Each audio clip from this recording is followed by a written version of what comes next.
ബ്ലൗസിന് നമ്മൾ ബാക്കിലൊരു ഡാർട്ട് കൊടുക്കാറില്ലേ? തയ്ക്കുന്ന ഭൂരിഭാഗം പേർക്കും ഇത് ശരിയായ രീതിയിൽ എങ്ങനെയാണ് കൊടുക്കേണ്ടതെന്ന് അറിയില്ല. ബാക്കിൽ നമ്മൾ കൊടുക്കുന്ന ഡാർട്ടിനൊക്കെ എന്താ ഇത്ര പറയാനിരിക്കുന്നതെന്നായിരിക്കും ഇപ്പോൾ നിങ്ങൾ ചിന്തിക്കുന്നത് അല്ലേ? നമ്മുടെ ടൈലറിങ് ക്ലാസ്സിൽ നിങ്ങൾ വരയ്ക്കുന്ന ഓരോ വര അല്ലെങ്കിൽ ഓരോ മാർക്കിങ്ങിനും അതിൻ്റെതായ കാരണം എന്താണെന്ന് നിങ്ങൾ അറിഞ്ഞിരിക്കണം. എന്നെ സംബന്ധിച്ച് അങ്ങനെയാണ് കേട്ടോ. ഇവിടെ 1 കൊടുത്തോ അവിടെ 3 കൊടുത്തോ എന്ന് പറഞ്ഞാലൊന്നും ഞാൻ കൺവിൻസ് ആവില്ല. എന്തുകൊണ്ടാണ് ആ ലൈൻ അവിടെ തന്നെ വന്നത്? അതും അല്ലെങ്കിൽ എന്തിനായിരിക്കും അത് ആ ഷേപ്പിൽ വരച്ചിട്ടുണ്ടാവുക? ഇനി അതും അല്ലെങ്കിൽ എന്തുകൊണ്ടാണ് അവിടെ 1 കൊടുത്തത് അല്ലെങ്കിൽ 3 കൊടുക്കാതിരുന്നത് എന്തുകൊണ്ടാണ്? ഇങ്ങനെയൊക്കെ പല സംശയങ്ങളും എനിക്ക് തോന്നാറുണ്ട്. നിങ്ങൾക്ക് അങ്ങനെ തോന്നിയിട്ടുണ്ടോ?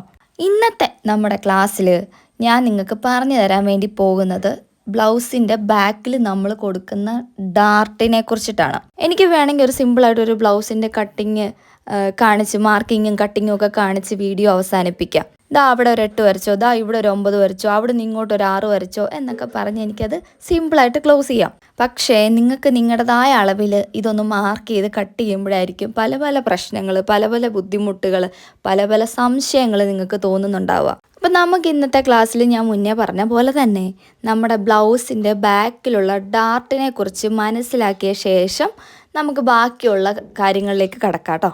ഇതിപ്പോൾ തന്നെ പറയാനുള്ള കാരണം എന്നാന്ന് വെച്ചാൽ ഇത്രയും സിമ്പിളാണെന്ന് നിങ്ങൾ വിചാരിക്കുന്ന സംഗതികൾ പോലും നല്ല കോംപ്ലിക്കേറ്റഡ് ആണെന്ന് അറിയുമ്പോൾ ഒരു ടൈലറിൻ്റെ നോളജ് എന്തായിരിക്കണം, ഒരു ടൈലറിൻ്റെ സ്കിൽ എന്തായിരിക്കണം എന്നുള്ളതിനെക്കുറിച്ചൊന്ന് മനസ്സിലാക്കിയിരുന്നാൽ മതി.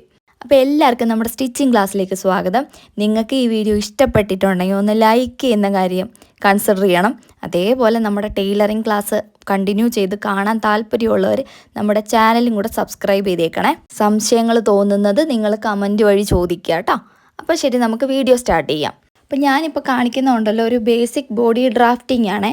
അപ്പോൾ ഇത് ഞാൻ എടുത്തെടുത്ത് പറയാത്തതിൻ്റെ കാര്യം എന്താണെന്ന് വെച്ചാൽ നമ്മൾ ഇതിനെക്കുറിച്ച് ഇപ്പോൾ സംസാരിക്കുന്നില്ല. നമ്മൾ ആ ഡാർട്ടിൻ്റെ കാര്യം, ബാക്കിൽ നമ്മൾ കൊടുക്കുന്ന ഡാർട്ടിൻ്റെ കാര്യത്തെക്കുറിച്ചാണ് നമ്മളിവിടെ കൂടുതലായിട്ട് പഠിക്കാൻ വേണ്ടി പോകുന്നത്. അപ്പോൾ ഇതിനെക്കുറിച്ചൊക്കെ ഞാൻ പറയാം, ഇനിയുള്ള വീഡിയോസിനകത്ത് നമുക്ക് പറയാം. അപ്പോൾ ഇപ്പം നിലവിൽ ഡാർട്ടിൻ്റെ കാര്യമാണ് നമ്മൾ നോക്കാൻ വേണ്ടി പോകുന്നത്. എൻ്റെ ലെഫ്റ്റ് സൈഡ് ഷോൾഡർ ഭാഗവും റൈറ്റ് സൈഡ് ലെങ്ത് ഭാഗമാണ്. ഈ കാണുന്ന ലൈനാണ് നമ്മുടെ ചെസ്റ്റ് ലൈൻ എന്ന് പറയുന്നത്. ഈ താഴെ കാണുന്ന ലൈനാണ് നമ്മുടെ വേസ്റ്റ് ലൈൻ എന്ന് പറയുന്നത്. അപ്പോൾ നമ്മളിവിടെ കൊടുക്കുന്ന അളവുകളെ ഡിപ്പെൻഡ് ചെയ്തിട്ടാണ് നമ്മൾ ബാക്കിൽ ഡാർട്ട് കൊടുക്കണോ വേണ്ടയോ, എങ്ങനെയാണ് കൃത്യമായ രീതിയിൽ ഡാർട്ട് കൊടുക്കേണ്ടതെന്നൊക്കെ ഉള്ളത് തീരുമാനിക്കുന്നത്. അപ്പോൾ ഇവിടെ അപ്പർ ചെസ്റ്റ് റൗണ്ടിൻ്റെ അവിടെ 8.5 ഇഞ്ചാണ് ഞാൻ മാർക്ക് ചെയ്തിരിക്കുന്നത്. താഴത്തെ വേസ്റ്റ് റൗണ്ടിൻ്റെ അവിടെ 6.5 ഇഞ്ചുമാണ് മാർക്ക് ചെയ്തിട്ടുള്ളത്. ഇനി നമ്മൾ ഈ ലൈൻസിനെ തമ്മിൽ കണക്ട് ചെയ്ത് കൊടുക്കുകയാണ് ചെയ്യുന്നത്. ഇനി നമ്മൾ സാധാരണ എന്താ ചെയ്യാറ്? ഈ വരച്ച് വെച്ചിരിക്കുന്നതിൻ്റെ ഇപ്പുറത്തോട്ട് ഡാർട്ട് കൊടുക്കണമെന്ന് തോന്നുവാണെങ്കിൽ 1 ഇഞ്ച് ഇപ്പുറത്തേക്കോ അല്ലെങ്കിൽ ഒരു 3/4 ഇഞ്ച് അപ്പുറത്തേക്കോ കൊടുത്തിട്ട് അത് ഈ നടുക്ക് വശത്ത് ഡാർട്ടായിട്ട് നമ്മൾ റെഡ്യൂസ് ചെയ്ത് എടുക്കും. ഇങ്ങനെയാണല്ലോ നമ്മൾ ചെയ്യാറ്. നിങ്ങളൊരു തുടക്കക്കാരാണെങ്കിൽ, ഒന്നും അറിയാൻ മേലാത്ത ഒരു തുടക്കക്കാരാണെങ്കിൽ ഞാൻ ഈ പറയുന്ന കാര്യം ചിലപ്പോൾ എന്താണെന്നുള്ളത് മനസ്സിലാവത്തില്ലായിരിക്കും. അപ്പോൾ ഒരു പ്രാവശ്യമെങ്കിലും ബ്ലൗസ് ട്രൈ ചെയ്തിട്ടുള്ള ഒരാൾക്ക് ഞാൻ ഈ പറഞ്ഞ കാര്യം മനസ്സിലായിട്ടുണ്ടാവും. നിങ്ങൾ ബിഗിനർ ആയിക്കോട്ടെ, നന്നായിട്ട് തയ്ക്കുന്ന ഒരാളായിക്കോട്ടെ, ഈ ഡാർട്ട് എങ്ങനെയാണ് വരുന്നത്, അല്ലെങ്കിൽ അത് എന്തിൻ്റെ അടിസ്ഥാനത്തിലാണ് നമ്മൾ കൊടുക്കുന്നത്? 3/4 ഇഞ്ചാണോ, 1 ഇഞ്ചാണോ, എത്രയാണ് നമ്മളത് കൊടുക്കേണ്ടത്, അല്ലെങ്കിൽ അത് ഏത് സ്ഥലത്താണ്, എങ്ങനെയാണ് കൃത്യമായിട്ട് ഡാർട്ട് കൊടുക്കേണ്ടതെന്നൊക്കെ ഉള്ളത് മനസ്സിലാക്കണം. നമ്മൾ ടൈലറിങ്ങിനകത്ത് കൈകാര്യം ചെയ്യുന്നത് സംഖ്യകളെ കൊണ്ടാണ് അല്ലേ, നമ്പേഴ്സിനെ കൊണ്ടാണ് നമ്മൾ കൈകാര്യം ചെയ്യുന്നത്. അതേപോലെ തന്നെ ടൈലറിങ്ങിൽ നമുക്ക് കാണാൻ പറ്റും, നമ്മൾ ഒരുപാട് ലൈൻസുകൾ വരയ്ക്കുന്നുണ്ടല്ലേ. കർവായിട്ട് വരയ്ക്കുന്നുണ്ട്, സ്ട്രെയിറ്റ് ആയിട്ട് വരയ്ക്കുന്നുണ്ട്, സ്ക്വയർ ആയിട്ട് വരയ്ക്കുന്നുണ്ട്. സ്കെയിലുകൾ ഇങ്ങനെ ഓടി മറഞ്ഞുകൊണ്ടേയിരിക്കും ടൈലറിങ്ങിൽ അല്ലേ. അപ്പോൾ ഇവിടെ എന്താ നമ്മൾ മനസ്സിലാക്കേണ്ടത്? ടൈലറിങ്ങിനകത്തൊരു ജോമെട്രി ഉണ്ട്.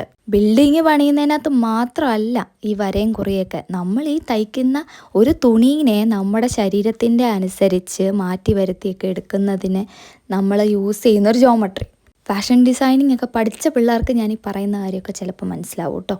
ഇപ്പോൾ നമ്മൾ എന്താ ചെയ്തിരിക്കുന്നത്? ചെസ്റ്റ് ലൈനിൽ നിന്ന് വേസ്റ്റ് ലൈനിലേക്ക് ചരിച്ച് വെച്ചിട്ടുണ്ട്. എന്തെങ്കിലും പ്രശ്നം കണ്ടിട്ട് തോന്നുന്നുണ്ടോ? പ്രത്യേകിച്ച് ഒരു പ്രശ്നവും കാണുമ്പോൾ തോന്നത്തില്ല. പക്ഷേ ഇതിടുമ്പോൾ പ്രശ്നം വരും. എങ്ങനെയാണെന്നറിയാവോ? നമ്മുടെ ഈ ബാക്ക് ഭാഗത്തെ 5 ഇഞ്ച് ലെങ്ത് വരുന്ന അത്രയും ഭാഗം ഞാൻ സെയിം ടു സെയിം ആയിട്ട് വേറൊരു പേപ്പറിലേക്ക് ഇങ്ങനെ കട്ട് ചെയ്തെടുത്തിട്ടുണ്ട്. ദാ ഈ പേപ്പർ, ഇത് നമ്മൾ സെയിം ടു സെയിം ആയിട്ട് 5 ഇഞ്ച് ലെങ്ത് വരേക്കുമാണ് നമ്മളിത് കട്ട് ചെയ്തിട്ടുള്ളത്. ഇത് എന്തിനാണെന്ന് നിങ്ങളിപ്പോൾ ആലോചിക്കുന്നുണ്ടാവും, ഞാൻ കാണിച്ചു തരാവേ. ഇതാണ് എൻ്റെ മാനിക്യൂൺ അല്ലെങ്കിൽ ഡ്രസ് ഫോം എന്നൊക്കെ പറയുന്ന സംഭവം. ഇതിൻ്റെ അളവിലാണ് ഞാൻ ആ പേപ്പർ പാറ്റേൺ കട്ട് ചെയ്തിട്ടുള്ളത് കേട്ടോ. ഞാൻ എൻ്റെ മാനിക്യൂൻ്റെ ആവശ്യമായിട്ടുള്ള ബ്ലൗസിന് ആവശ്യമായിട്ടുള്ള ലെങ്ത്തും അതിൻ്റെ മുകളിൽ നിന്ന് കറക്റ്റ് 5 ഇഞ്ച് ലെങ്ത്തും ഡ്രാഫ്റ്റ് ചെയ്ത് വച്ചിട്ടുണ്ട്. ഓക്കെ, അപ്പോൾ നമ്മൾ ആ വരച്ച് വെച്ചിരിക്കുന്ന ആ പേപ്പർ കട്ടിങ് ബോഡി ഫോമിലേക്ക് വെച്ച് നോക്കുവാണ്. നമ്മൾ മാർക്കിങ് ചെയ്തത് കറക്റ്റ് ആണെന്നുണ്ടെങ്കിൽ ഉറപ്പായിട്ടും ഇവിടെയും അത് കറക്റ്റായിട്ട് സീറ്റ് ആവുമല്ലോ. അപ്പോൾ ദാ ആ സെൻറ്റർ ഭാഗം ഉണ്ടല്ലോ, ആ നടുവശം, അവിടാണ് ഞാൻ ആദ്യം പിന്ന് വെച്ച് കൊടുക്കുന്നത്. കാരണം അതാണ് നമ്മുടെ ബോഡിയുടെ ആ സെൻറ്റർ ഭാഗം വരുന്നത്. അവിടം വെച്ച് വേണം നമ്മൾ ബാക്കി സൈഡിലേക്ക് പിടിച്ചു കൊടുക്കാൻ വേണ്ടിയിട്ട്. അതിന് ശേഷം അതിൻ്റെ താഴെ വശത്തൂടെ പിൻ വെച്ച് സെക്യൂർ ചെയ്തിട്ടുണ്ട്. ചെറുതായിട്ട് ഫൂട്ടേജ് ഒന്ന് ബ്ലറായിട്ടുണ്ട്, പക്ഷേ ഒന്ന് ശ്രദ്ധിച്ച് നോക്കിയാൽ മനസ്സിലാവും കേട്ടോ. ഇനി നമുക്ക് ഇത് സൈഡിലേക്കൂടെ ഫിക്സ് ചെയ്ത് കൊടുക്കണം. അപ്പം ഞാൻ മാനിക്യൂനെ തിരിച്ച് നമ്മുടെ ആ സൈഡത്തെ സ്റ്റിച്ച് വരുന്ന ആ ഭാഗം ഉണ്ടല്ലോ, അങ്ങോട്ടേക്കായിട്ട് കറക്റ്റ് സ്ട്രെയിറ്റിനെ ചുളിവൊന്നും വരരുത്. അതായത് ആ നടുവശം ചുളിഞ്ഞു പോകരുത്. അതാണ് നമ്മുടെ സ്ട്രെയിറ്റ് ആയിട്ടുള്ള ഭാഗം. അത് സ്ട്രെയിറ്റ് ആക്കി വെച്ചുകൊണ്ട് ബാക്കിയുള്ള സൈഡിലേക്ക് പിന്ന് വെച്ച് കൊടുക്കുക. ഇത് കാണുമ്പോൾ നിങ്ങൾക്ക് എന്താ മനസ്സിലായത്? എന്തെങ്കിലും മനസ്സിലായോ? നമ്മൾ പേപ്പർ പാറ്റേൺ കട്ട് ചെയ്തപ്പോൾ സ്ട്രെയിറ്റ് ആയിട്ടല്ലേ കട്ട് ചെയ്തത്, പക്ഷേ ഇത് ബോഡിയിലേക്ക് പ്ലേസ് ചെയ്തപ്പോൾ കണ്ടോ, ആ നടുവശം നമ്മൾ കൃത്യം പ്രോപ്പറായിട്ട് സെറ്റ് ചെയ്ത് കൊടുത്ത ശേഷം ഇപ്പുറത്തേക്ക് വരുമ്പോഴേക്കും നേരെ പകുതിയുടെ ഇപ്പുറത്തേക്ക് കണ്ടില്ലേ, ഇവിടെ ഒരു ഗ്യാപ്പ്, അതായത് കറക്റ്റായിട്ട് അത് സീറ്റ് ആവുന്നില്ല. മേളിലേക്ക് ചെരിഞ്ഞാണ് ഇത് പോയി സീറ്റായിരിക്കുന്നത്. താഴെ ഒരു 3/4 ഇഞ്ചോളം ഗ്യാപ്പ് അവിടെ വന്നിട്ടുണ്ട്. ഇവിടെ ഇത് വരാൻ കാരണം ഈ അപ്പർ ചെസ്റ്റും വേസ്റ്റും തമ്മിലുള്ള ആ ഡിഫറൻസ് കൊണ്ടാണ്. ഇപ്പം നിങ്ങളൊന്ന് ആലോചിച്ച് നോക്ക്, 8.5 എന്ന് പറയുമ്പോൾ 34 ചെസ്റ്റ്. ഈ 34 ചെസ്റ്റ് അതേ മെഷർമെൻ്റാണ് താഴെ എന്നുണ്ടെങ്കിൽ സ്ട്രെയിറ്റ് ആയിട്ടല്ലേ വരുള്ളൂ. ഇതിപ്പോൾ ഈ കോണിച്ച് വന്നത് കൊണ്ടിട്ടാണ് ഇങ്ങനെ ഒരു ഷേപ്പ് ഡിസ്റ്റൻസ് വന്നിരിക്കുന്നത്. അപ്പോൾ ഇതിലിപ്പോൾ സംഭവിച്ചിരിക്കുന്നത് പകുതി ശരിയും പകുതി തെറ്റുമാണ്. അതായത് പകുതി സ്ഥലം വരേക്കും സ്ട്രെയിറ്റ് ആയിട്ട് കറക്റ്റ് രീതിയിൽ വന്നിട്ടുണ്ട്. ഇപ്പുറ വശത്തേക്ക് വന്നപ്പോഴേക്കും ഈ സൈഡിലേക്ക് വന്നപ്പോഴേക്കും ഇതിങ്ങനെ ചരിഞ്ഞു പോയിട്ടുണ്ട്. ഇതിപ്പോൾ കാണുമ്പോൾ നിങ്ങൾക്ക് മനസ്സിലാവുന്നുണ്ടാവുമെന്ന് ഞാൻ വിചാരിക്കുന്നു കേട്ടോ. നിങ്ങളുടെ ആരുടെയും കയ്യിൽ മാനിക്യൂനുണ്ട്, ഡ്രസ് ഫോം ഉണ്ടെങ്കിൽ ഒന്ന് ട്രൈ ചെയ്ത് നോക്കൂ കേട്ടോ, ഞാൻ ഈ പറയുന്ന കാര്യം സെറ്റ് ആവുന്നുണ്ടോ ഇല്ലയോ എന്നുള്ളത്. അപ്പോൾ ഇതാ 6.5 ഇഞ്ചാണല്ലോ വേസ്റ്റിൻ്റെ വണ്ണം നമ്മൾ മാർക്ക് ചെയ്തത്. അപ്പോൾ അതിൻ്റെ ഈ 3.25 ഇഞ്ചോളം വരേക്കും അത് സ്ട്രെയിറ്റ് ആയിട്ട് വന്നിട്ടുണ്ട്. ഒരു കുഴപ്പമില്ല, അവിടെ അത്രയും ഭാഗം കറക്റ്റാണ്. പക്ഷേ ഇപ്പുറത്തേക്ക് വരുമ്പോഴാണ് ചരിഞ്ഞ് പോയിട്ടുള്ളത്. അപ്പോൾ ഇങ്ങനെയുള്ള സാഹചര്യത്തിലാണ് നമ്മളിവിടെ ഡാർട്ട് മാനിപ്പുലേഷൻ ചെയ്ത് കൊടുക്കേണ്ടത്. അപ്പോൾ ഇത്രയും ഭാഗം ഞാൻ പറഞ്ഞത് നിങ്ങൾക്ക് ക്ലിയർ ആയി കാണുമെന്ന് ഞാൻ വിശ്വസിക്കുന്നു കേട്ടോ. അപ്പോൾ ഇനി നമുക്ക് ബാക്കി ഡ്രാഫ്റ്റിങ്ങിലേക്ക് നോക്കാവേ. ഇപ്പോൾ സാധാരണ നമ്മൾ എങ്ങനെയാണ് നമ്മൾ റെഗുലറായിട്ടൊരു ഡാർട്ട് മാർക്ക് ചെയ്യുക എന്നുള്ളത് ഞാനിവിടെ കാണിച്ചു തരാവേ. അപ്പോൾ നിങ്ങൾക്ക് ഇനി വരുന്ന ചേഞ്ചസ് ഒന്ന് കമ്പയർ ചെയ്ത് നോക്കാം. ഓക്കെ, അപ്പോൾ ഇതാ ഈ വേസ്റ്റ് റൗണ്ടില്ലേ, ഈ വേസ്റ്റ് റൗണ്ടിൻ്റെ നേരെ പകുതി 6.5 ആയിരുന്നല്ലോ വേസ്റ്റ് റൗണ്ട്, അതിൻ്റെ നേരെ പകുതി 3.25 അത് ഞാനിവിടെ മാർക്ക് ചെയ്തു. നമ്മൾ എപ്പെക്സ് പോയിൻ്റ് എന്ന് ഞാൻ പറഞ്ഞിട്ടുണ്ടായില്ലേ, നമ്മൾ ആ മാർക്കിങ് അളവെടുത്ത സമയത്ത്, അപ്പോൾ അത് നമ്മളിവിടെ മാർക്ക് ചെയ്ത് കൊടുക്കുവാണ്. 9.5 ഇഞ്ചാണ് കേട്ടോ ആ ലെങ്ത് എന്ന് പറഞ്ഞാൽ. വീണ്ടും ഈ താഴെ കൊടുത്ത അതേ ഗ്യാപ്പ് നമ്മൾ മുകളിലും കൊടുക്കുക. ഇത് ജസ്റ്റ് ആ കറക്റ്റ് എന്താ പറയുക ലൈൻ കിട്ടാൻ വേണ്ടിയിട്ടാണ് കേട്ടോ അങ്ങനെ നമ്മൾ മാർക്ക് ചെയ്യുന്നത്. ഇതെന്നിട്ട് കണക്ട് ചെയ്ത് കൊടുക്കാം. ഇനി നമ്മൾ എന്താ ചെയ്യാറ്, 1/2 ഇഞ്ചോ 1 ഇഞ്ചോ 3/4 ഇഞ്ചോ ആയിട്ട് ഇതിൻ്റെ ഉള്ളിലൊരു ഡാർട്ട് വരച്ചു കൊടുക്കും അല്ലേ.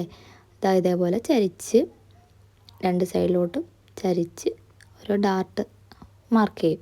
അപ്പോൾ ഇവിടെ നിലവിൽ 1 ഇഞ്ച് കുറഞ്ഞിട്ടുണ്ട്. അപ്പോൾ ആ 1 ഇഞ്ച് ബാലൻസ് ചെയ്യാൻ വേണ്ടിയിട്ട് നമ്മൾ ഇപ്പുറത്തേക്കായിട്ട് എക്സ്ട്രാ 1 ഇഞ്ചൂടെ മാർക്ക് ചെയ്ത് കൊടുക്കുന്നു. എന്നിട്ട് ജസ്റ്റ് ഇന്ന് വേസ്റ്റിലേക്ക് വരച്ചു കൊടുക്കുന്നു. ഇനി നമുക്ക് തയ്യൽ തുമ്പൊക്കെ ആവശ്യമുള്ളതുപോലെ അത് സെപ്പറേറ്റ് മാർക്ക് ചെയ്യുന്നതാണ്. ഞാൻ അതൊന്നും ഇതിനകത്ത് പറയുന്നില്ല കേട്ടോ. ഇനി നമ്മൾ എന്ത് ചെയ്യും, ഈ ടക്ക് പിടിച്ചെടുക്കുന്നിടം അല്ലെങ്കിൽ ആ ഡാർട്ട് പിടിച്ചെടുക്കുന്നിടം നമ്മൾ സ്റ്റിച്ച് ചെയ്യുമല്ലോ. സ്റ്റിച്ച് ചെയ്യുമ്പോൾ ഈ സൈഡ് ഭാഗം താഴേക്ക് വരും, ചരിഞ്ഞ് വരും. അപ്പോൾ ആ ചരിവിനെ നമുക്ക് ബാലൻസ് ചെയ്യാൻ നമ്മൾ ഇങ്ങനെ ഒരു കേർവ് പോലെ കട്ട് ചെയ്തെടുക്കും. അപ്പോൾ എന്ത് പറ്റുമെന്നറിയാവോ, നമ്മുടെ ഈ സൈഡിലത്തെ ആ ലെങ്തില്ലേ, ആ സൈഡിലത്തെ ലെങ്ത് കുറഞ്ഞു പോകും. അപ്പം ഒരു മിനിമം ലെങ്ത് എന്തായാലും ബ്ലൗസിൻ്റെ സൈഡിൽ വേണം. ഒരുപാട് കുറഞ്ഞു പോയാൽ അത് ഭയങ്കര അൺകംഫർട്ടബിളായി പോവും. അപ്പോൾ ചിലർക്കിത് വർക്കാവും. ഇങ്ങനെ ചെയ്യുമ്പോൾ കുഴപ്പമൊന്നും ഉണ്ടാവില്ല. അത്ര ലെങ്ത് സൈഡിലുണ്ടെങ്കിൽ അത് പ്രശ്നമല്ല. പക്ഷെ ചില സൈഡിൽ ലെങ്ത് 1/2 ഇഞ്ച് പോയാൽ ഒരു ബുദ്ധിമുട്ടാവുകയാണെന്നുണ്ടെങ്കിൽ അത് പ്രശ്നമായി മാറും. അപ്പോൾ ഇനി നമുക്ക് ഡാർട്ടില്ലാതെ എങ്ങനെയാണ് നമുക്ക് ആ കേർവ്, ഞാൻ മാനിക്യൂനിൽ വെച്ച് കാണിച്ചല്ലോ സൈഡിലേക്ക് ഇങ്ങനെ ബെൻഡായി വന്നിരിക്കുന്നതാണ്, അതെങ്ങനെയാണ് നമുക്ക് ബാലൻസ് ചെയ്യാന്നുള്ളത് നോക്കാം. അപ്പോൾ അതിനാണ് ഞാൻ നേരത്തെയും പറഞ്ഞത്, ടൈലറിങ്ങിനകത്തും വരയ്ക്കലും കുറിക്കലും സ്കെയിലും ഒക്കെ ഉള്ളത് കൊണ്ട് തന്നെ ഇതിനകത്ത് ഒരു ജോമെട്രി നടക്കുന്നുണ്ട്. അപ്പോൾ നമുക്കിവിടെ ഒരു 90 ഡിഗ്രി റൂൾ എന്ന് പറയുന്ന ഒരു റൂളുണ്ട്. ഇത് അപ്ലൈ ചെയ്ത് കൊടുക്കണം. അതായത് ഇതാ ഈ ബ്ലൗസിൻ്റെ നടുവശം, ഇതാ ഫോൾഡ് വരുന്നിടമാണ് നമ്മുടെ നട്ടല്ലൊക്കെ വരുന്ന ആ ഭാഗം. ഇവിടെ ഈ 90 ഡിഗ്രി ഉള്ള സ്കെയിൽ, അത് എന്തേലും ആയിക്കോട്ടെ, എൽ സ്കെയിലോ മാസ്റ്റർ സ്കെയിലോ, നിങ്ങൾക്ക് നിങ്ങളുടെ കയ്യിൽ ഈ 90 ഡിഗ്രി കൃത്യം കിട്ടുന്ന പോലത്തെ എന്തെങ്കിലും ഒരു ടൂള് കയ്യിലുണ്ടായിരിക്കണം. അപ്പോൾ ഞാൻ ഈ സെൻറ്ററിൽ വെച്ചപ്പോൾ എനിക്കത് കറക്റ്റ് 90 ഡിഗ്രി കിട്ടുന്നുണ്ട്. പക്ഷേ ഈ സൈഡിലേക്ക് നോക്കുമ്പോഴേക്കും ആ 90 ഡിഗ്രി നമുക്കവിടെ കിട്ടുന്നില്ല. കണ്ടില്ലേ, അത് നമുക്ക് കിട്ടുന്നില്ല. അപ്പോൾ ഇതിൻ്റെ 90 ഡിഗ്രി എങ്ങോട്ടാണ് പോകുന്നത്? ഇതാ ഇങ്ങോട്ട് ചെരിഞ്ഞാണ് പോകുന്നത്. പക്ഷെ നമ്മുടെ ലെങ്ത് എവിടെയാണ് വന്നിരിക്കുന്നത്? താഴത്തായിട്ടാണ് വന്നിട്ടുള്ളത്. അപ്പോൾ നമുക്കിത് എങ്ങനെയാണൊന്ന് ബാലൻസിലെത്തിക്കുക എന്നുള്ളത് നോക്കാവേ. ഒരു പക്ഷേ ഇതാദ്യമായിട്ട് കേൾക്കുന്നവരെ സംബന്ധിച്ചിടത്തോളം ഭയങ്കര കൺഫ്യൂസിങ് ആയിരിക്കും ഈ ഒരു സാധനം. പക്ഷെ നിങ്ങളൊന്ന് മനസ്സിരുത്തി ഒന്നല്ലെങ്കിൽ ഒരു 2-3 പ്രാവശ്യമാണെങ്കിലും കണ്ടു നോക്കിയാൽ നിങ്ങൾക്കിത് മനസ്സിലാവും. ഞാൻ ഈ പറയുന്ന ആ ലോജിക്കും ആ തിയറിയും മാർക്കിങ്ങും ഒക്കെ ഒന്ന് ശ്രദ്ധിച്ചു കഴിഞ്ഞാൽ തന്നെ ഈ സംഭവം മനസ്സിലാവും. അപ്പോൾ ഒരു സൈഡിൽ നമുക്ക് 90 ഡിഗ്രി കിട്ടുന്നുമുണ്ട്, ഇപ്പുറത്തെ സൈഡിൽ നമുക്ക് ആ 90 ഡിഗ്രി കിട്ടുന്നില്ല. ഇതുകൊണ്ടാണ് നമുക്ക് ആ പറഞ്ഞ ഒരു ഷേപ്പിന് വരുന്ന വ്യത്യാസം വരുന്നത്, അല്ലെങ്കിൽ അത് കർവായി പോകുന്നത്, കറക്റ്റ് പ്രപ്പോർഷനിൽ അത് നിൽക്കാത്തത്. ഇതിന് നമുക്ക് എന്ത് ചെയ്യാൻ പറ്റും എന്നുള്ളതാണ് നോക്കേണ്ടത്. അതാ നമ്മുടെ ആ സൈഡത്തെ ലൈനിൽ, അതായത് 90 ഡിഗ്രി കിട്ടാത്ത ആ ലൈൻ ഉണ്ടല്ലോ, ആ ലൈന് മേലെ ആ സ്കെയിലിനെ കറക്റ്റ് ഇങ്ങനെ പ്ലേസ് ചെയ്ത് കൊടുത്ത ശേഷം അത് താഴേക്കൊന്ന് സ്ലൈഡ് ചെയ്ത് കൊണ്ടുവരാം. എന്നിട്ടിത് നമ്മുടെ ആ സെൻറ്റർ ഭാഗം നമ്മൾ മാർക്ക് ചെയ്തല്ലോ, 6.25 പകുതി 3.25 ഇഞ്ചെന്ന് പറഞ്ഞ് നമ്മൾ സെൻറ്റർ മാർക്ക് ചെയ്തല്ലോ, അത് തമ്മിൽ കണക്റ്റ് ആകുന്നിടം വരേക്കും ഈ ലൈനിനൊന്ന് പതുക്കനെ ചരിച്ച് വരച്ചു കൊടുക്കണം. അപ്പോൾ ഇവിടെ എന്താവും, ഈ 90 ഡിഗ്രി റൂളെന്ന് പറയുന്ന റൂള് ഇവിടെ കറക്റ്റ് ആവും.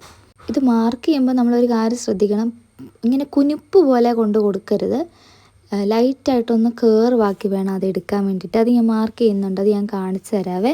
അപ്പോൾ ആ ലൈൻ നമ്മൾ താഴേക്ക് എക്സ്റ്റെൻഡ് ചെയ്ത് കൊടുത്തിരിക്കുന്ന ലൈന് അതൊന്ന് കറക്റ്റാക്കി ഒന്ന് വരച്ചെടുക്കുക. എന്നിട്ട് ഈ സെൻറ്റർ ഭാഗത്ത് നമ്മൾ ഫ്രഞ്ച് കേർവ് സ്കെയിലോ എന്തെങ്കിലും ഒരു കേർവ്ഡ് ആയിട്ടുള്ളൊരു സ്കെയിൽ വെച്ചിട്ട് അതൊന്ന് ലൈറ്റായിട്ട് ബെൻഡ് ചെയ്ത് കൊടുക്കണം. കുനിപ്പ് പോലെ വരരുത് കേട്ടോ. ഇങ്ങനെ നമ്മൾ തയ്ച്ചിടുമ്പോഴേക്കും നമ്മൾ ആ സെൻറ്ററും കറക്റ്റായിരിക്കും, നമ്മുടെ സൈഡിലത്തെ ലെങ്തും കറക്റ്റായിരിക്കും. ഒരു സൈഡ് കയറിപ്പോയി അങ്ങനെ ചെരിഞ്ഞ അങ്ങനെ ഒരു ലുക്ക് ഉണ്ടാവില്ല. അപ്പോൾ ഇവിടെ നമുക്ക് നോക്കിയാൽ കാണാം, ഒരു 3/4 ഇഞ്ചോളം വ്യത്യാസം നമ്മൾ താഴേക്ക് വന്നിട്ടുണ്ട്. ഇതേ 3/4 ഇഞ്ച് വ്യത്യാസമായിരുന്നു നമ്മൾ മാനിക്യൂനിൽ നോക്കിയപ്പോൾ കണ്ടിട്ടുണ്ടായിരുന്നത്. അപ്പോൾ ഈ ഒരു മെത്തേഡ് എന്ന് പറഞ്ഞാൽ നമ്മൾ പ്രത്യേകം ഒരു സെപ്പറേറ്റ് ഡാർട്ട് കൊടുക്കാതെ അല്ലെങ്കിൽ ടക്ക് കൊടുക്കാതെ ചെയ്യുന്നൊരു മെത്തേഡാണ്. ഇത് എല്ലാ കേസിലും നമുക്ക് അപ്ലൈ ചെയ്ത് കൊടുക്കാൻ വേണ്ടി പറ്റില്ല. ഇച്ചിരി ഹെവി ബസ്റ്റായിട്ടുള്ള ആൾക്കാർക്കൊക്കെ നമുക്ക് ഡാർട്ട് കൊടുക്കുന്നതാണ് എപ്പോഴും നല്ലത്. പിന്നെ ഞാൻ കഴിഞ്ഞ വീഡിയോയിൽ, അളവെടുക്കുന്ന വീഡിയോയിൽ ഞാൻ പറഞ്ഞിട്ടുണ്ടായിരുന്നല്ലോ, നമുക്ക് 2 രീതിയിലാണ് ചെയ്യാൻ പറ്റുന്നത്. ഒന്ന്, ഫ്രണ്ടും ബാക്കും ഒരേ റൗണ്ടിലെടുത്തിട്ട് 4 ആക്കിയുള്ള കാൽക്കുലേഷൻ. രണ്ടാമത്തത് ഫ്രണ്ട് സെപ്പറേറ്റും ബാക്ക് സെപ്പറേറ്റും, ബാക്കിൻ്റെ അളവിനനുസരിച്ച് ബാക്കും ഫ്രണ്ടിൻ്റെ അളവനുസരിച്ച് ഫ്രണ്ടും. അതേപോലെ നമ്മൾ ആദ്യമേ ബാക്ക് കട്ട് ചെയ്തിട്ടായിരിക്കും ഫ്രണ്ട് കട്ട് ചെയ്യുന്നുണ്ടാവുക. നേരെ തിരിച്ച് നമുക്ക് ചെയ്യാൻ പറ്റും, ഫ്രണ്ട് കട്ട് ചെയ്തിട്ട് ബാക്ക് കട്ട് ചെയ്യാനും പറ്റും. അപ്പോൾ ഇനി നിങ്ങൾ ഫ്രണ്ട് കട്ട് ചെയ്തിട്ടാണ് ബാക്ക് കട്ട് ചെയ്യുന്നുണ്ടെങ്കിൽ സൈഡത്തെ ലെങ്ത് ഈവൻ ആക്കാൻ വേണ്ടിയിട്ട് ഇപ്പോൾ ഒരു 6.5 ഇഞ്ചാണ് നമുക്ക് ഫ്രണ്ട് ഭാഗത്ത് സൈഡായിട്ട് നമുക്ക് കിട്ടുന്നതെന്ന് വിചാരിക്കുക. അപ്പോൾ നമ്മൾ ബാക്ക് പീസ് 6.5 ഇഞ്ചിലേക്ക് കണക്ട് ചെയ്യുന്നത് എങ്ങനെയാണെന്ന് വെച്ചാൽ, ഈ പറഞ്ഞ 90 ഡിഗ്രി റൂൾ വെച്ചിട്ട് ഈ സ്കെയിൽ വെച്ചിട്ട് ആ സൈഡിലേക്ക്, ആ 6 ഇഞ്ച് എവിടെയാണോ വന്നേക്കുന്നത് അവിടെ വെച്ച് കൊടുക്കുക. എന്നിട്ട് ആ 90 ഡിഗ്രി ഇപ്പുറത്തേക്ക് വരച്ച് കൊടുക്കുക. ഇനി താഴെ നമ്മൾ ആ സെൻറ്റർ പറഞ്ഞല്ലോ 3.25 ഇഞ്ച് സെൻറ്റർ, അത് വെച്ചിട്ട് അവിടെ നിന്ന് ഇങ്ങോട്ടേക്ക് സ്ട്രെയിറ്റ് ആയിട്ട് മാർക്ക് ചെയ്ത് കൊടുക്കാം. അപ്പോൾ കൺഫ്യൂഷനോ ടെൻഷനോ ഒന്നും കയറ്റരുത് കേട്ടോ. ഇത് ഞാൻ വെറുതെ നിങ്ങൾക്ക് ഇതിനെക്കുറിച്ചൊരു ധാരണ തരാൻ വേണ്ടി മാത്രം പറയുന്നതാണ്. ഇതൊന്നും മനസ്സിൽ വെച്ചിരിക്കാൻ വേണ്ടി മാത്രം. ഇത് കേട്ടിട്ട് അയ്യോ ഇതിങ്ങനെ അതങ്ങനെയെന്നൊന്നും നിങ്ങളിപ്പോൾ ചിന്തിക്കാൻ പോവരുത്. ഓക്കെ. ഇപ്പോൾ നമ്മളൊരു മുന്നേ പേപ്പർ പാറ്റേൺ കട്ട് ചെയ്ത് വെച്ചിട്ടുണ്ടായിരുന്നല്ലോ, അത് ജസ്റ്റ് ഇതിൻ്റെ മുകളിലേക്കൊന്ന് വെച്ച് കാണിക്കാം. അപ്പോൾ ഇതാ ആ സൈഡത്തെ ആ ഗ്യാപ്പില്ലേ, അത് ഇപ്പോൾ ഫില്ലായിട്ടുണ്ടല്ലോ. നമ്മൾ മാനിക്യൂണിൽ വെച്ച് കണ്ടപ്പോഴേക്കും ആ സൈഡത്തെ ഗ്യാപ്പ് അതിവിടെ ഫില്ലായിട്ടുണ്ട്. ഇനി നമുക്ക് ബ്ലൗസിലെ ബാക്കിലെ ഡാർട്ട് കണ്ടുപിടിക്കാനുള്ള മറ്റൊരു രീതി നോക്കാം കേട്ടോ. ഞാൻ പറയുന്നത് ആദ്യത്തേത് പൊട്ടയാണ്, ഇതാണ് സൂപ്പർ, അങ്ങനെയൊന്നുമല്ല. പലർക്കും പലതായിരിക്കുമല്ലോ ഇഷ്ടം. അപ്പോൾ ഞാൻ ഈ ഒരു മെത്തേഡോട് കാണിച്ചു തരുന്നേ ഉള്ളൂ കേട്ടോ. അപ്പോൾ ആദ്യമേ പറഞ്ഞ പോലെ നമ്മുടെ സെൻറ്റർ ഭാഗത്ത് 90 ഡിഗ്രി ഉണ്ടല്ലോ, അവിടെ പ്രശ്നമൊന്നുമില്ല. പക്ഷേ ഈ സൈഡത്തെ ഭാഗത്താണ് 90 ഡിഗ്രി കിട്ടാനായിട്ടുള്ള നമുക്ക് പ്രശ്നം വരുന്നത്. അപ്പോൾ ഇതിങ്ങനെ ഇരിക്കുന്നതുകൊണ്ടാണ് നമുക്ക് സൈഡിൽ ബെൻഡായി പോകുന്നത്. അപ്പോൾ സ്വാഭാവികമായിട്ടും ഇവിടെ ടക്ക് ഇട്ട് കൊടുക്കണം അല്ലെങ്കിൽ ഡാർട്ട് ഇട്ട് കൊടുക്കണം എന്നുള്ളത് നമുക്ക് ക്ലിയർ ആയിട്ടുണ്ട്. അപ്പോൾ ഞാൻ വേസ്റ്റ് റൗണ്ടിൻ്റെ അവിടെ എത്രയാണ് 6 ഇഞ്ചല്ലേ നമ്മൾ മാർക്ക് ചെയ്തിട്ടുണ്ടായിരുന്നത്, ആ ലൈനിനെ കുറച്ചൊന്ന് നീട്ടി വരച്ചിട്ടുണ്ട്. അപ്പോൾ അപ്പർ ചെസ്റ്റ് റൗണ്ട് എന്ന് പറഞ്ഞ് നമ്മൾ മാർക്ക് ചെയ്തിരിക്കുന്നത് 8.5 ഇഞ്ചാണ്. ഈ 8.5 ഇഞ്ച് അതേപോലെ താഴേക്ക് മാർക്ക് ചെയ്ത് കൊടുക്കുക. എന്നാൽ മാത്രമേ നമ്മൾ അവിടെ നമുക്ക് ഈ 90 ഡിഗ്രി പോലെ കിട്ടുകയുള്ളൂ. ഒരു ലൈന് 90 ഡിഗ്രി ആവുക എന്ന് പറഞ്ഞാൽ ആ ലൈൻ സ്ട്രെയിറ്റ് ആവുക എന്നാണല്ലോ അർത്ഥം. ഈ ലൈൻ സ്ട്രെയിറ്റ് ആവണമെന്നുണ്ടെങ്കിൽ മുകളിൽ കൊടുത്തിരിക്കുന്ന അതേ മെഷർമെൻറ്റ് താഴെയും കൊടുക്കണം. ഇപ്പം നമ്മൾ മുകളിൽ 8.5 കൊടുത്തു, അതേ മാർക്കിങ് താഴെ 8.5 ആയിട്ട് കൊടുത്തിട്ടുണ്ട്. നിങ്ങൾ ഈ തമിഴ് ചാനൽസിലൊക്കെ ചിലപ്പോൾ കണ്ടിട്ടുണ്ടാവും, അവരൊറ്റ സ്ട്രെയിറ്റ് കട്ടിൽ ഇതെടുക്കുന്നത്. അപ്പോൾ അന്നൊക്കെ ഞാൻ ചിന്തിച്ചിട്ടുണ്ട്, ഇതെന്താണ് ഷേപ്പ് എടുക്കാത്ത, എന്താണ് ടക്ക് എടുക്കാത്ത, എന്താണ് അതെന്താണ് അങ്ങനെ മേളിൽ കൊടുത്ത് അതേ മെഷർമെൻറ്റ് താഴെ കൊടുക്കുന്നത്, വേസ്റ്റ് റൗണ്ട് വേണ്ടേന്നൊക്കെ. അപ്പോൾ ഇതാണ് അതിൻ്റെ കാരണം. ഇപ്പം നമുക്ക് നോക്കിയാൽ തന്നെ അറിയാം, നമ്മുടെ വേസ്റ്റ് റൗണ്ടിലേക്ക് കുറച്ച് ഫാബ്രിക് എക്സ്ട്രാ വന്നിട്ടുണ്ട്. എത്രത്തോളം വന്നിട്ടുണ്ട്? 2 ഇഞ്ചോളം എക്സ്ട്രാ വന്നിട്ടുണ്ട്. അപ്പോൾ ഇവിടെ 6.5 ഇഞ്ച് വേസ്റ്റ് റൗണ്ട്, മുകളിലത്തെ 8.5 ഇഞ്ച് നമ്മൾ താഴേക്കാക്കുമ്പോൾ സ്വാഭാവികമായിട്ട് 2 ഇഞ്ചാണ് നമുക്ക് ഒരു സൈഡിൽ കൂടുതലായിട്ട് വന്നിട്ടുള്ളത്. ഈ 2 ഇഞ്ചിനെയാണ് നമ്മൾ ഡാർട്ടായിട്ട് കുറയ്ക്കാൻ വേണ്ടി പോകുന്നത്. അപ്പം ഞാൻ നേരത്തെ പറഞ്ഞിട്ടുണ്ടായില്ലേ, നമുക്ക് 2 രീതിയിൽ കട്ട് ചെയ്യാം. ഒന്ന് ഫ്രണ്ട് വലിപ്പം കൂടുതൽ വരുന്ന പോലെയും ബാക്ക് വലിപ്പം കുറഞ്ഞിട്ട്, രണ്ടാമത്തേത് ഫ്രണ്ടും ബാക്കും ഒരേപോലെ വലിപ്പത്തിലും. അപ്പോൾ ഫ്രണ്ടും ബാക്കും ഒരേപോലെ കട്ടിങ്ങാണ് ചെയ്യാൻ പോകുന്നതെന്നുണ്ടെങ്കിൽ ഈ ഡാർട്ട് കൊടുക്കുന്നതായിരിക്കും എന്തുകൊണ്ടും നല്ലത്. സപ്പോസ് നമ്മൾ കൊടുത്തില്ലെങ്കിൽ എന്നാ പറ്റുമെന്നറിയാവോ, ഈ ബസ്റ്റിൻ്റെ അവിടം കൊണ്ട് ടൈറ്റായി പോവും. ഇപ്പോൾ നിങ്ങൾ കണ്ടില്ലേ, അപ്പർ ചെസ്റ്റിൽ നിന്ന് നമ്മൾ ഒറ്റ ലൈൻ താഴേക്കല്ലേ ചരിച്ചല്ലേ മാർക്കിങ് പോകുന്നുണ്ടാവുക. അങ്ങനെ പോകുമ്പോഴേക്കും ഇവിടെ ബസ്റ്റിന് വേണ്ടിയിട്ടുള്ള ലൂസോ കാര്യങ്ങളോ ഒന്നും നമ്മൾ മാർക്ക് ചെയ്യുന്നില്ല. അപ്പോൾ നമുക്ക് സ്വാഭാവികമായിട്ടും ചെസ്റ്റിൻ്റെ അവിടെ ടൈറ്റ് വരാനുള്ള ചാൻസ് ഉണ്ട്. അപ്പോൾ ഇതൊക്കെ ഞാൻ നിങ്ങൾക്ക് ആ ഒരു ഐഡിയ കിട്ടാൻ വേണ്ടിയിട്ട് പറയുന്നതാണ്. കാരണം ഇതൊക്കെ നമ്മൾ സ്റ്റിച്ച് ചെയ്ത് വരുമ്പോഴേക്കും ഓരോരോ പ്രശ്നങ്ങളായിട്ട് നമുക്ക് തോന്നി തുടങ്ങും. അപ്പോൾ ഇത് എന്തുകൊണ്ടാണെന്ന് നിങ്ങൾ അറിയണം. ഇന്ന കാരണങ്ങൾ കൊണ്ടാണ് ഇതിങ്ങനെ വന്നിരിക്കുന്നത് എന്നുള്ളത് അറിയാൻ കരുതിയിട്ടാണ് ഇതിപ്പോഴൊക്കെ പറഞ്ഞു പോകുന്നത്. ഇത് കണ്ടോ, ഒരു 9.5 ഇഞ്ച് വരുന്നിടത്ത് നമ്മുടെ ചെസ്റ്റിന് വേണ്ടിയിട്ട് നമുക്ക് ചെസ്റ്റ് നോക്കിക്കേ, ചെസ്റ്റിൻ്റെ വണ്ണം ഇത്രയാണോ വരുന്നത്? ആവോ? ആയിരിക്കില്ല, അതിനേക്കാളും കൂടുതലുണ്ടാവില്ലേ ബസ്റ്റ് എന്ന് പറയുമ്പോഴത്തേനും. 8.5 വന്നിടത്തുനിന്ന് പിന്നെ വണ്ണം കുറഞ്ഞിട്ടാണ് ഇപ്പോൾ താഴേക്ക് വന്നിട്ടുള്ളത്, കണ്ടില്ലേ? അപ്പോൾ ഓരോ ബോഡിക്ക് അനുസരിച്ചും ഉണ്ട് വ്യത്യാസം, ഇല്ല എന്നല്ല ഞാൻ പറയുന്നത്.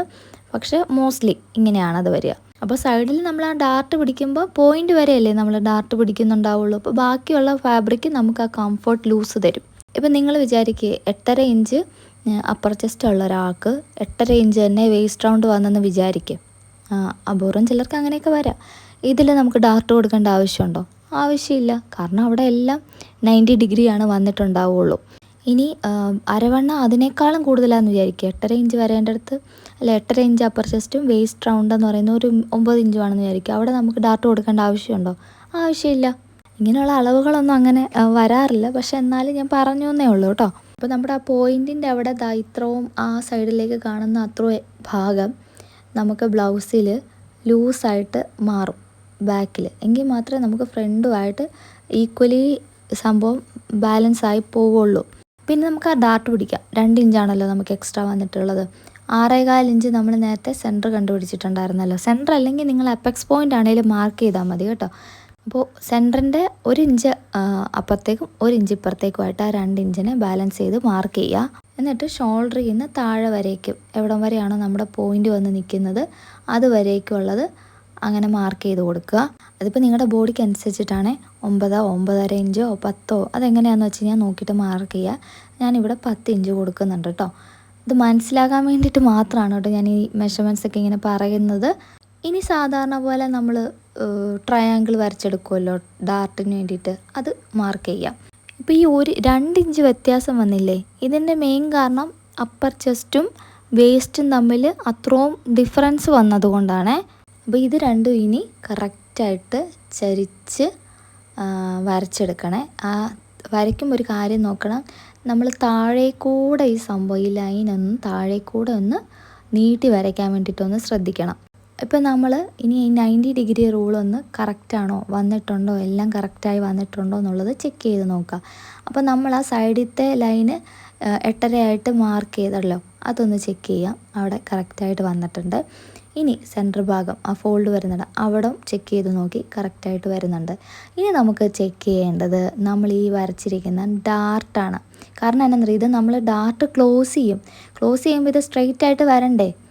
ഇത് നമ്മൾ ക്ലോസ് ചെയ്യുമ്പോൾ സ്ട്രെയിറ്റ് ആയിട്ട് വരില്ല. കാരണം എന്നാന്ന് വെച്ചാൽ ഇതാ 90 ഡിഗ്രി കിട്ടുന്നുണ്ടോ, ഇല്ല, സൈഡിലേക്ക് ചെരിഞ്ഞാണ് ഇത് പോകുന്നത്. അപ്പോൾ ഇത് നമ്മൾ കറക്റ്റ് ചെയ്തെടുക്കണം. ഇതെങ്ങനെയാണ് കറക്റ്റ് ചെയ്യുക എന്നുള്ളത് നോക്കാം. ഭയങ്കര സിമ്പിളാണ് കേട്ടോ, അത്ര വലിയ കോംപ്ലിക്കേറ്റഡ് ഒന്നുമല്ല. ഇത്ര മനസ്സിലാക്കാമെങ്കിൽ നിങ്ങൾക്കതും ഈസി ആയിട്ട് മനസ്സിലാക്കാൻ വേണ്ടി പറ്റും. ഈ ഡാർട്ടിനെ തമ്മിലൊന്ന് സ്റ്റിച്ച് ചെയ്യുന്ന പോലെ തന്നെ നമ്മളൊന്ന് ഫോൾഡ് ചെയ്ത് വെച്ച് നോക്കുവാണേ. ഇപ്പം നിങ്ങൾക്ക് കാണുമ്പോൾ മനസ്സിലാവും ആ വേസ്റ്റ് ലൈൻ എന്ന് പറയുന്ന ആ ലൈന് കറക്റ്റ് സ്ട്രെയിറ്റ് ലൈനായിട്ട് വന്നിട്ടില്ല. ഓക്കെ, അതൊരു മുകളിലേക്ക് കുനിപ്പ് പോലെയാണ് വന്ന് നിൽക്കുന്നത്. അപ്പോൾ നമുക്ക് അങ്ങനെ പറ്റത്തില്ല, നമുക്കത് സ്ട്രെയിറ്റ് ലൈൻ പോലെ തന്നെ വരണം. അറ്റ്ലീസ്റ്റ് കേർവി ആയിട്ടാണേലും വരണം, സ്ട്രെയിറ്റ് ലൈൻ അല്ലെങ്കിൽ ഒരു ബെൻഡ് പോലെ ആണേലും വരണം. പക്ഷേ ഇവിടെ അങ്ങനെ വരുന്നില്ല, ഒരു കുനിപ്പ് പോലെ വന്ന് നിൽക്കുന്നുണ്ടല്ലേ, ഏകദേശം ഒരു 1/2 ഇഞ്ചോളം അത് മുകളിലേക്ക് നീണ്ടാണ് കയറിയാണ് നിൽക്കുന്നുള്ളത്. അപ്പോൾ ആ ലൈൻസ് തമ്മിൽ കറക്റ്റായിട്ട് മാച്ച് ആവണമെന്നുണ്ടെങ്കിൽ ഈ സെയിം രീതിയാണ് നമ്മൾ ചെയ്ത് കൊടുക്കേണ്ടത്. ഈ 2 ഗ്യാപ്പില്ലേ, ഇതിൻ്റെ സെൻറ്റർ കണ്ടുപിടിക്കണം. അതായത് ഇപ്പോൾ 2 ഇഞ്ച് 1 പോയിൻറ്റുമാണ് അവിടെ വന്നിട്ടുള്ളത്. അപ്പോൾ 1 ഇഞ്ച് പോയിൻറ്റിനേക്കാളും തൊട്ടടുത്ത് മാർക്ക് ചെയ്ത് കൊടുക്കണം. അതിൻ്റെ സെൻറ്റർ കണ്ടുപിടിച്ച് അവിടെ ഒരു മാർക്കിങ് കൊടുക്കുക. എന്നിട്ട് ഈ പറഞ്ഞ പോലെ 90 ഡിഗ്രി സ്കെയിൽ ഇതിനെ നമ്മൾ ആ ഡാർട്ടിൻ്റെ അവിടെ നിന്ന് താഴേക്ക് സ്ലൈഡ് ചെയ്ത് കൊണ്ടുവന്നിട്ട് ഈ സെൻറ്റർ ഭാഗം മുട്ടുന്നിടം വരേക്കും ഒന്ന് സ്ലൈഡ് ചെയ്ത് കൊണ്ടുവരിക. ഇപ്പോൾ കണ്ടോ, നമുക്ക് ഇവിടേക്ക് ആ ലൈൻ വരയ്ക്കാൻ പറ്റും.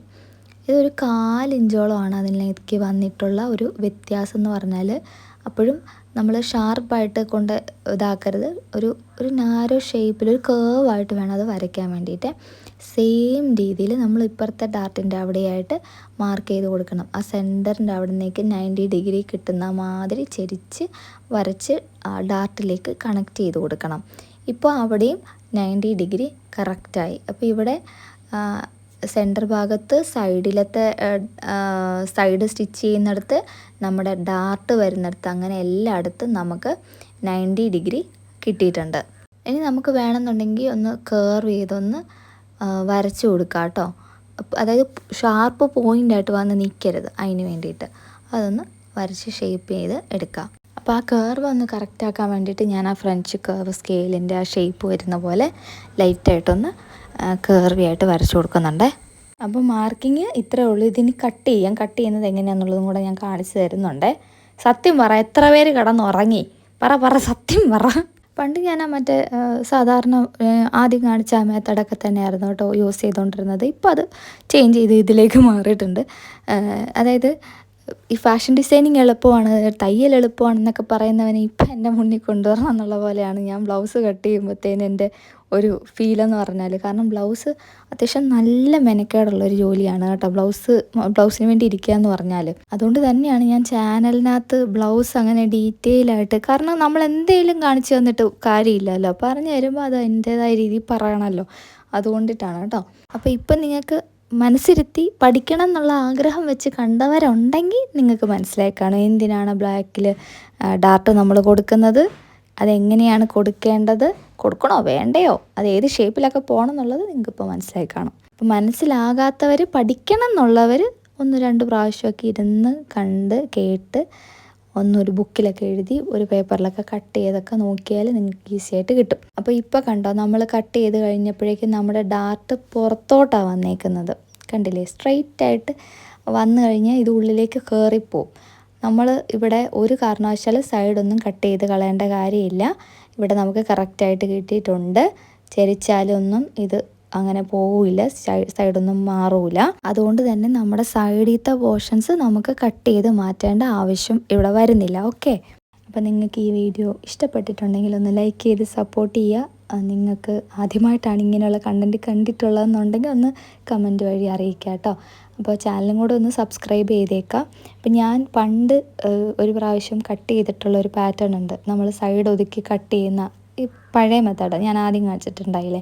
ഇതിനെനിക്ക് വന്ന ഒരു പ്രശ്നമാണ്, ഞാനത് സൂക്ഷിച്ച് വെച്ചിരിക്കുമായിരുന്നു. സൈഡ് കുറഞ്ഞു പോയെന്നാണ് കസ്റ്റമർ പറഞ്ഞിട്ടുണ്ടായിരുന്നത്. അപ്പോൾ അതിൽ പിന്നെയാണ് ഇതിൻ്റെ പുറകെയൊക്കെ ഞാൻ നടന്ന് ഇങ്ങനെയുള്ള കാര്യങ്ങളൊക്കെ പഠിച്ചിട്ടുള്ളത്. അപ്പോൾ ശരി, അടുത്ത വീഡിയോ കാണാം. ടാറ്റാ.